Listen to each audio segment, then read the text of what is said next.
I rise with a heavy heart at the senseless tragedy in Newtown, Connecticut that took place this Friday.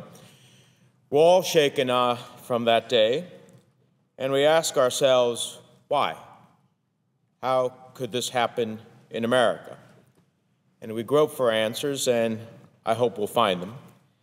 But today I want to join first with every American in expressing our deep and abiding grief as a nation and our deepest, most heartfelt condolences to the families of the victims. I'm the father of two, and as a father of two, this strikes painfully close to my heart, painfully close to the heart of every parent. There is no greater sorrow, no deeper pain than the enormous grief that these families are suffering. Those 20 innocent children, 6 teachers and school employees and their families. And no parent should ever have to bear the unspeakable pain of losing a child, especially to this type of tragedy. Mr. President, all too often I have come to this floor having to say those same words, one tragedy after another. Time and time again having to stand here and say that our thoughts and prayers are with the victims of another tragedy involving gun violence, semi-automatic weapons, high-capacity clips, and the families of those victims who have lost loved ones to senseless, sick gun violence. But this time we are talking about children, elementary school children, the youngest, most innocent taken away from us. Enough is enough. Matthew 18 says, "At that time the disciples came to Jesus saying, 'Who is the greatest in the kingdom of heaven?' And calling to him a child, he put him in the midst of them and said, 'Truly I say to you, unless you turn and become like the children, you will never enter the kingdom of heaven.'" The children have entered the kingdom of heaven today.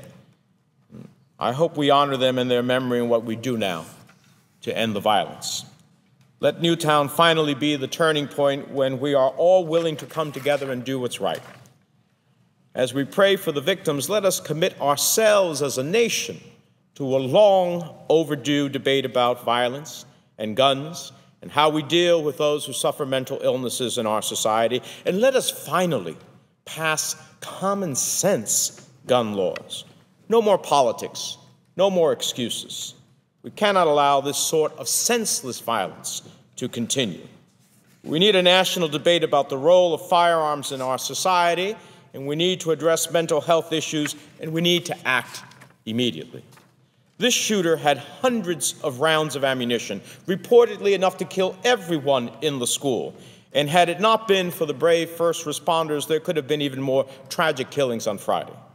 These high-capacity clips must be outlawed.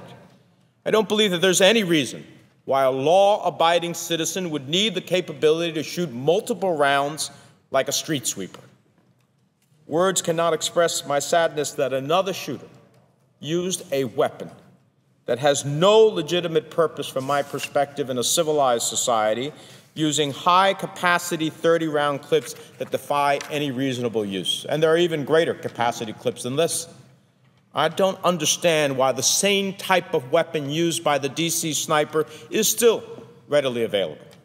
And I don't understand how we can see the same high-capacity clips used over and over again by maniacal murderers during these tragedies and not act. After Tucson, Aurora, and now Newtown, we need to finally do something about these dangerous clips. We need to make sure that nobody with a criminal record or a mental illness can purchase a firearm.